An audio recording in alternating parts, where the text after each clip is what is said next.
I don't believe you can grow if you aren't constantly seeing yourself from all angles. And so you asked me what people should do. If you don't feel like you're really self-aware, I can tell you that you're not very confident. Because you Mm, show me a person who lacks confidence, and I'll tell you they're lacking awareness.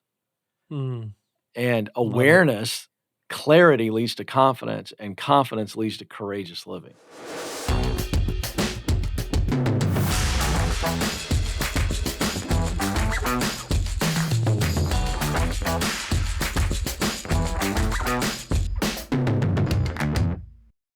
Well, welcome back to another episode of Good Business. We're out of the studio today and we're in my office, and we've got a special guest. We've got three-time best-selling author Ken Coleman on the show today. Ken, thank you so much for tuning in and for being a part of the Good Business audience today. Yeah, happy to be with you.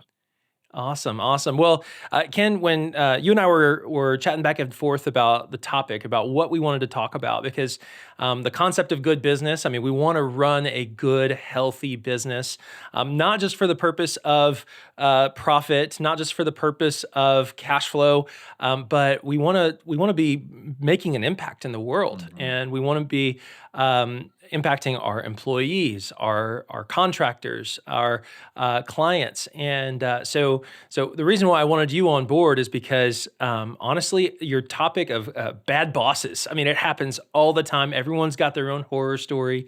So I'd love just to talk about that. Why do you think there are bad bosses? I know that's a very broad question, so I'll just leave it to you. I think the 2 reasons would be unhealthy people and poor Mm, training. mm, Those are the 2 reasons why you have bad leaders. Either the leader themselves is in a very unhealthy place, and that is manifesting itself, in how they treat others, or they just haven't been trained well on how to lead. And mm, sadly, many times it's a combination of both. And that's when you get a really toxic leader and a bad leader. mm, And when I post about these things, just to give you an idea on Instagram, I'll post a 30-second reel saying that your leader has more impact on your mental health than your mm, doctor, and 10 million views. Uh, mm. it's just that's bananas. Yeah. But people are going, "That's right," right? And to the tune of that. And then we posted a reel on micromanaging that, at the core of all micromanagement is fear. Your leader is fearful, Mm, and 9.6 million views. So that mm, tells me that those 2 causes are many times tied together, and you got both causes happening. Unhealthy leader, and they haven't been trained, and when you get that, you get a really, really bad environment and culture in the team. mm. Yeah, and I love that. I love that you're just going straight for the throat on that because micromanagement is it's that topic that no one really wants to admit that they might struggle with. Mhm, And I read The Motive recently mhm, by Pat Lencioni, and mhm, he said something in there that stood out to me. And I actually took the quote and posted it on LinkedIn, and mhm. I got some flack for it. I was like, "What?" And so this is what he said. He said, "The only people who use the word micromanagement are employees who don't want to be held accountable and CEOs who don't want to have to manage it all." Do you agree with that? Sort of. Yeah. I So mean, let's talk through. Pat and I are Yeah. friends. In Yeah. fact, he's my neighbor, just moved into my neighborhood. We were in the gym working out 2 weeks ago, so I wanna bring that quote up to him, and I wanna get more context from him. I Yeah. think I know what he means.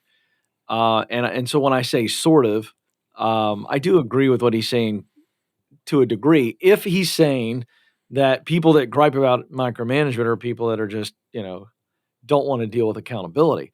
And do I think he's right about that? Yeah, I think a lot of people Hmm. call accountability micromanagement. Yes. So I think he's right. Hmm. Uh, a lot of CEOs, I don't know what he means by the CEO part, to be completely honest. I Yeah. don't know what Well, he I'll give you a means little by bit of that. context. Yeah, give a little bit of context. So it's about CEOs who don't actually want to be a CEO. They just like the title of CEO. And so they don't actually effectively manage. They're just, oh, I really like marketing. So I'm just going to do marketing. And then I'll let everybody else do kind of their own thing. So his point in that book, The Motive, was just talking about, hey, we need to make sure that CEOs are very intentional about why they are Right. CEOs. So he's saying that they And they they yeah, they they justify being aloof and detached, exactly. Yeah, by yeah, saying, "I don't wanna be a micromanager." yeah, Yeah, yeah, okay, so again, now that have context for this, I agree with what he's saying. I don't think he's completely given a full statement, yeah. but It's a he's little addressing, too black and white. well, because here's the deal, there Yeah, is micromanagement. yeah. And so I do think that while a lot of employees will say that accountability is micromanagement and they're wrong, I would also say that there are a lot of people who are being micromanaged because there's such a low level of trust in the workplace and their leader is a helicopter leader just hovering all the time. That also exists. So uh, when I say sort of, I just think, in that statement, he's making a clear statement. You're putting me on the spot with this. I don't mind being put on the spot, but if he were sitting with me, he would agree with me that there Yeah. are, in fact, a lot of leaders who are micromanagers. They're unhealthy. Mm. They're fear based. They don't trust their team, and they overcompensate for that. Yeah. So yeah, he's right. And then there's a little bit more he should have added to that statement. I don't Yeah. think Well, it's and as simple as what he said. yeah, I agree. I agree, and it was definitely a little on the inflammatory side. But I mean, you're as I mentioned at the outset, you're a 3-time best-selling author, so you've talked a lot about leadership. You've talked a lot about this topic. Yeah. Um, Specifically, I've seen a lot about you just helping care for these employees, helping them become better at who they are and more empowered. And you talk a lot about that in your most recent book. And before we get into that, I want to hear from you when it comes to just dealing with a micromanager boss. How should employees deal with that? How should they face that when they feel like they're being micromanaged? And how do they do it professionally? And how do they do it productively? Well, one thing in coming off the statement that Pat made, probably not a bad idea to get some feedback from your coworkers and see if they feel the Mm, same way. So, mm, let's make sure that we don't have our feelings hurt and we're not, judging this from emotion. And let's verify with some other people. Let's get some real feedback. Make sure that we've got the right analysis in place. And if it is in fact, everybody pretty much believes, yeah, they are acting from a place of fear and mistrust, and they won't let any of us have any autonomy and do what we need to do. At that point, you have to then, if you want to be mature about it, you have to say, what is my leader afraid of? mm, Because I'm telling you, a micromanager is a fearful leader. Micromanagement is nothing more than a symptom. It's not mm, it's not the source. They aren't trying to do this to irritate you. They just aren't. mm, There is a fear factor. So what's the fear? And to the extent that you can, by observing, by maybe talking to people who've been on the team for a while, dig, mm, observe, and get to a point where you realize what they're afraid of. Now, for the really brave souls, who know how to communicate like an adult, why don't you sit with your leader and say, "Hey, I'm just curious. Do you have any concerns on our team? Because I don't want to be a mm, person who is a part of that concern. What concerns do you have about our team? What are you, mm, what are you afraid of? Don't say it in a way like, what are you afraid of?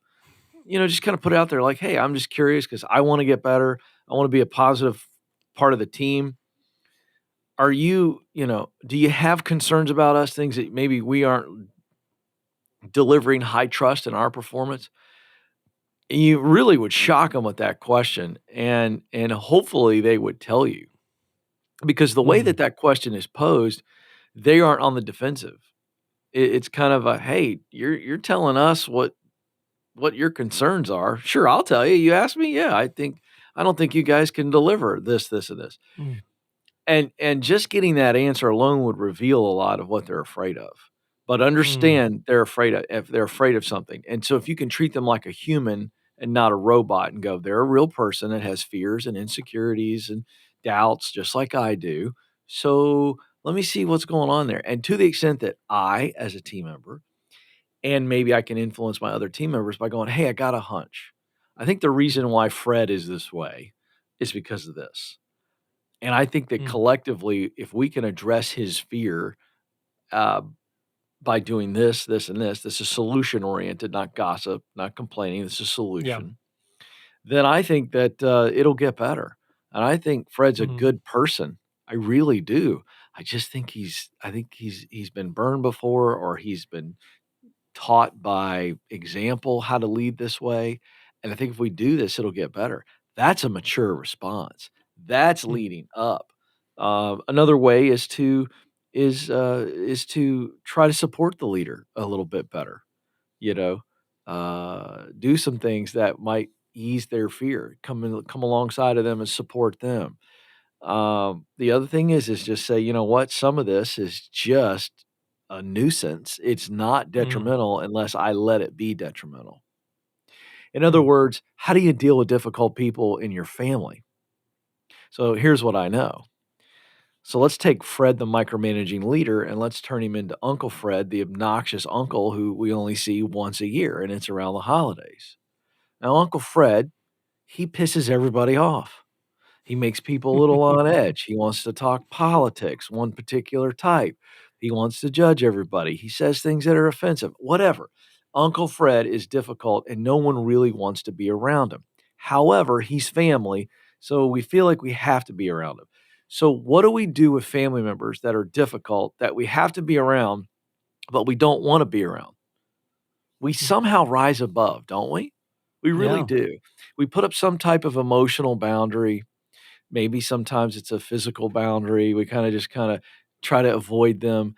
I think you can do that with an unhealthy leader if, in fact, that their micromanaging is not in any way harming your ability to do your job. If it's like that little bug in your ear, you know what I mean? Yeah, It's yeah, kind of the come up with a way of just, you're not gonna stop sitting outside. You like sitting outside. yeah. I know I'm mixing some metaphors here, but I think that that's what we've gotta understand. So, how bad is it? How Yeah, bad is the micromanaging?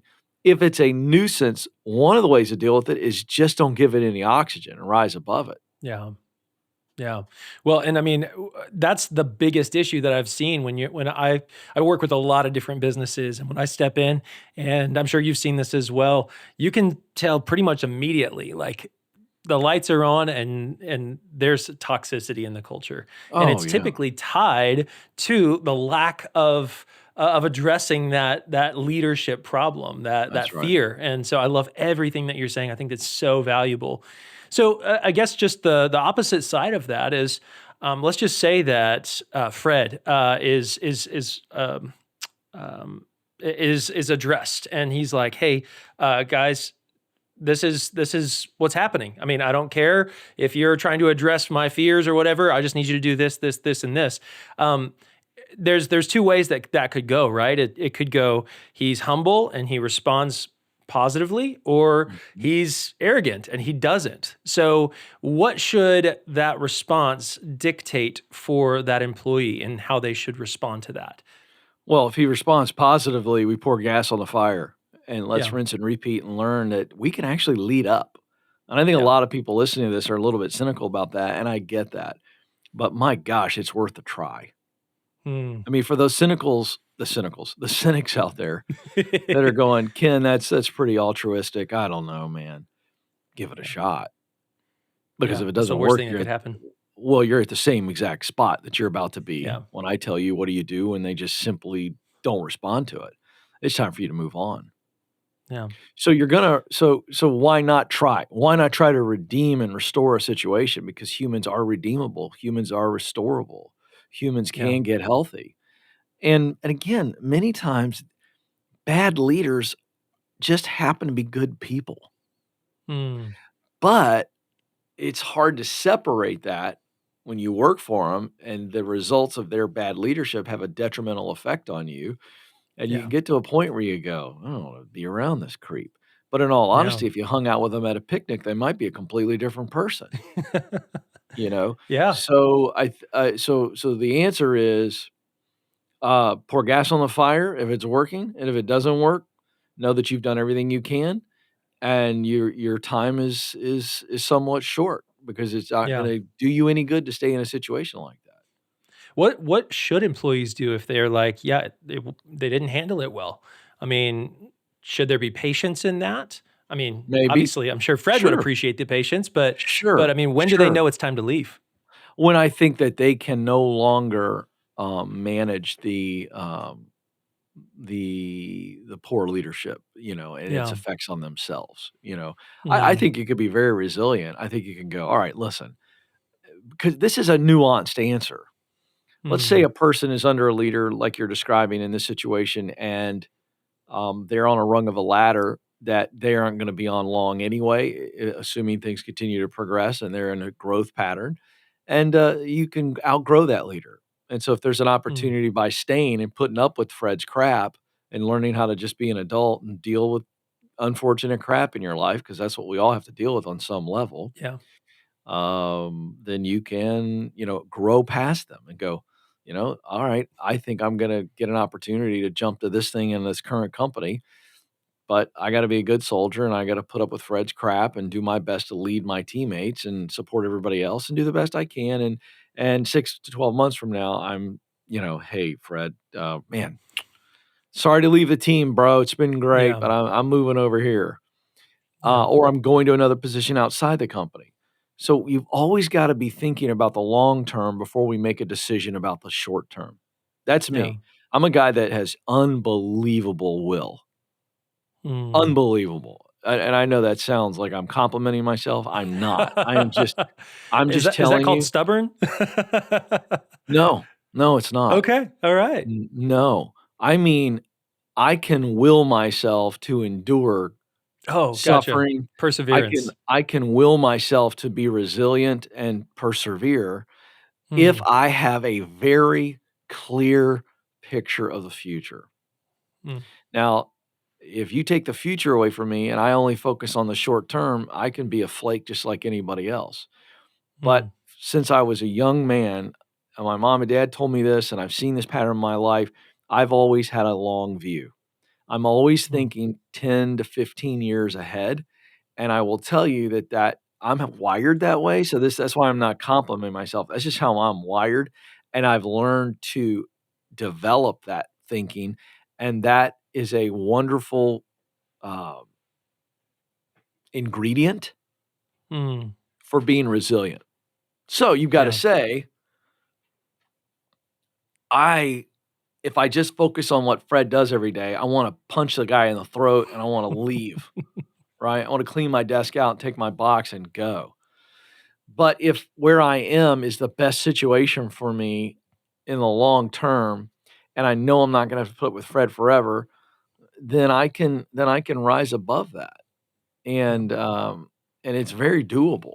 So, that's what I would do in that situation. You've gotta say, "What's the long term?" Remind yourself, get clear on the long term. If you don't have a long-term plan, for heaven's sakes, get a long-term plan. That's Yeah. what I coach people on. And then once we have the long term, we go, Where does the short term play into that? Do I need to Yeah. stay here or is it okay if I leave here? It's negligible." So Yeah. that's the thinking. And that allows for good decision making because I'm removing the emotion and I'm focusing on the logical decision based on a long-term vision. Mm.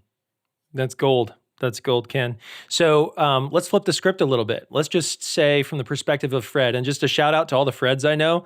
I'm not Mhm. talking about you. So Yeah, I know. from the So sorry to perspective of all the Fred, Freds. so sorry to all the Freds. So let's just say Fred responds with humility. I mean, that's the key in Mm, good leadership is humility. that's right. So, how can they work to earn that trust back? And also to overcome those fears. What are some tangible pieces of advice? And I mean, you've alluded to a couple of them, but I'd love to just be as crystal clear as possible for the leaders out there who have struggled with being a micromanager. How can they start to let go? What are some steps that they can take? Yeah, I'll start with the second half of that question and then come back to the first one. Cool.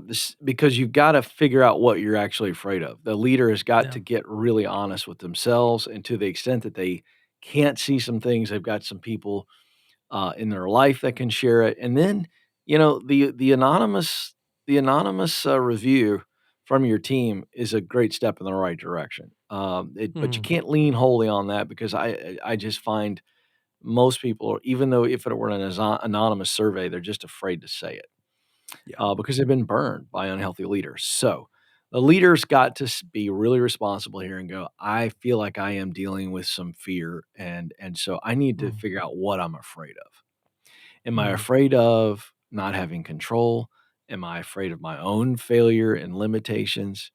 What am I afraid of? mm, And we've gotta get that out, and we've gotta get it out as specifically as possible, and I'm a big fan of when I coach leaders to get them to write it out specifically, and let's look at that. Because it's one thing when it's going around in your brain like skating around a skating rink. It's another thing to get it out on paper and look at it and go, "Oh." mm, And because what has to happen at that point is we go, "Is there any evidence that this is a legitimate fear? mm, Or is this a fake fear?" In other words, is the fear telling you the truth and protecting you, or is the fear lying to you and holding you back? Okay. mm, So when the leader can get as real as possible and as specific as possible and write that fear down, then you have to say, is there any evidence that this fear is true? Okay. And if we see evidence that this is a legit fear. So for instance, um if I'm standing on a cliff looking at a ravine and a river down below and I'm sightseeing and I'm 5 feet from the edge. If I start to get terrified at that point, we have an unreasonable fear. yeah. I'm 5 feet away. You'd have to do something stupid. Someone have to push you before you fall. But now if I inch up and my toes are right at the edge and I lean over and I get a fear there, now that to me is a legitimate fear. That's the brain going, there is danger here and Mm, you're way too close and you see the difference? So yeah. we've gotta walk through that and go, is there any evidence of the fear? And to the extent that there's plenty of evidence, then you go, all right, that's my body telling me that I'm in a not a good situation and I better deal with that. What must be true for me to feel safe again? Mm, But most of the time in a leadership position, there's not any real evidence of that. And when there's not any evidence of this fear that you have, then you've got to go, oh, so my brain is lying to me mm, because my fear is deeper than just this place. Okay. So if I've got control issues, that's coming from something that happened to me early on in life. It yeah. didn't just sprout up when you became a leader. It just became really obvious when you became a leader because you're in a much more triggered situation. Yeah. So if I've got control issues, where's that coming from? That's a safety issue. So where does that come from? And now, and we're talking therapist stuff here, where you may have to get with a therapist and really get healthy and go, because of this that happened at this point in my life, I've got safety issues. And so I'm always protecting myself. And Mm, so now I come in and I lead and I am overbearing, over controlling, hovering because I don't trust anybody to do their job. And if I don't trust them to do their job, that means I think they're not gonna do their job, and if they're not gonna do their mm, job, that's gonna come back on me, and I'm gonna get fired. Do you see yeah. the breakdown? Yeah. That's really important. It's really important to get to the heart of that, okay? And so then you're able to go, "Okay, I have some real trust issues. I don't trust Mm, anybody. Forget the people I'm leading. I don't trust my spouse. I don't trust my dad," whatever, okay? So in that situation, the leader's got to get healthy on that. A healthy person brings a better version of themselves to work. So that's what has to happen. absolutely. All right. Yeah. Now, that process leads to the first part of your question. If you can get real with yourself and be honest with yourself, then the next step and the scariest step of all, and it's scary as all get out to be honest with yourself. Let's be very clear. But it's even scarier to be honest to other people. And so now that leader in that scenario has got to go to his team and sit with the entire team. This is what I would recommend.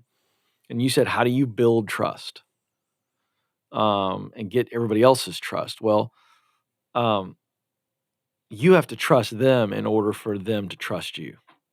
Mm, Yeah, it's a good word.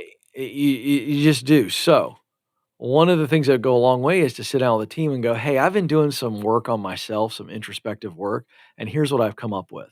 And you share what you're comfortable sharing, but share enough to where they go, "Ah, he gets it." Because by the Yeah. way, when you share this, leader, as scary as this seems, when you share this with your team, I promise you no one is sitting there going, "That's breaking news. I had no idea." By the way, they already know. You're the Yeah. last one to the party. So, Mm. acknowledging that and being vulnerable, and Brené Brown's got some incredible. I mean, she's the Oh, gold yeah. standard on vulnerability, so I'm not gonna try to say it better than she could say it, but my point is that act of vulnerability right there will build trust because they go, "Okay, this is someone who's now got some self-awareness, and there's some humility in this through the Yeah. vulnerability, and boy, I admire that, and, all right, all right." And so, whoop, the trust goes up a little bit. Oh, I love it. Now, you then have to put yourself, leader, in a really vulnerable position of actually making sure that they are trained to do the thing you hired them to do. Do they have the resources and the time to do what you hired them to do? If they don't, fix that. And once you fix that, get out of the freaking way and put some Yeah. measurements in place and let the measurements speak. Mm. Mm. Gold, gold. Okay, so all of this leads so well into your new book, Find the Work You're Wired to Do. Because obviously, we're talking about team health, we're talking about you being a healthy leader, a healthy employee. So tell me about your book. Tell me why is it making waves and what inspired you to write Yeah. it? Well, it's a wonderful tool for self awareness, and I believe self awareness is a superpower. So, the Mm, title of the book pretty much tells you what it does for you. It's going to help you find the work you're wired to do. The other way to saying that is do what you were born to do. mm, And we all understand that phrase. We've heard it said about others. Maybe we've heard it said about us at some point. But what the book is a combination of helping you answer the question, who am I? What mm. am I wired to do? And where can I do that? Yeah. And so those are the questions that big questions that it will answer. It comes with an assessment in the back of the book. It's called Get Clear. It's the Get Mm, Clear assessment. That's what it does. That tool, the assessment itself, is really self awareness. And in the book title, you see the work wired. So there are three wires that everybody has: talent, that's what you do best; passion, that's work you really enjoy doing; and mission, these are results that motivate you. So the way yeah. that comes together is talent is a tool that allows you to do work you enjoy, and the work you enjoy creates a result that matters deeply to you. So when I use what I do best to do what I love, to produce results that matter to me, I am on purpose doing what I'm wired to do. It's Mm, that simple. And so the book and the assessment go hand in hand. The assessment is the mirror, gives you a really awesome report that lays out the work that you are good at, the work you enjoy, the results that motivate you. And then the book picks up, and it's about a 45-minute read, and it's me oh, coaching you through your results. yeah. So this is a Snickers bar, man. It satisfies. I And love it. and so that's essentially what it does. Now, why I write a book and why I do that is because I believe that everyone on the planet was created to contribute through the world of work. I Mhm. think that work is more than just a paycheck that provides for me and my family. I think that work is also an opportunity to contribute something unique from me that can make the world just a little bit better. So we aren't teaching this stuff in schools. This is it's kind of like few fortunate souls figure this stuff out is the way people think about it, but it's actually inherent to who we are, and it's a lot more discoverable than people realize. Mhm. So who should be reading this book? I mean, who would you say is the most Anybody who impacted by it? feels anybody who does not have confidence that they are where they are supposed to be in the world of work or on the path to being where they're supposed to be. If you're Mm, just not sure, in other words, you lack confidence and you lack clarity about the spot on the bus you're supposed to be in, what should I do with my life? It's for you. If you're somebody who has had clarity on that at some point, but maybe through circumstances of life has maybe uh, clouded that once clear picture, it's for you. Brilliant. So, can you Oh, share you know what? Let any? me say one other Oh, thing. yeah, I yeah, just go thought for of it. some I'm Bring it. sorry, I'm sorry. No, no, This bring is it. also for a leader who feels like they're ineffective. A leader Mm, could take that's this great. assessment and go, "Oh, I should be spending 75% of my day using these talents to do this work I enjoy to produce these results. And I'm over here doing all this other stuff and I'm ineffective and feel like leadership sucks." And it will help the leader get in the right leadership seat. Everything else gets delegated or hired for. Hmm, brilliant. Well, and I'll just give a real life story of the value of self awareness. I mean, so I was a missionary overseas, and I experienced some pretty significant trauma while I was there. And I went 10 years after coming back to the States without really addressing it. And in that period of time, I was building a business and I was learning how to lead people, and I was making mistakes along the way. And I lived in a lot of fear, in all Yeah. honesty. Yeah. And when my wife finally encouraged me, she was like, "You've got to get some help with this, Clay."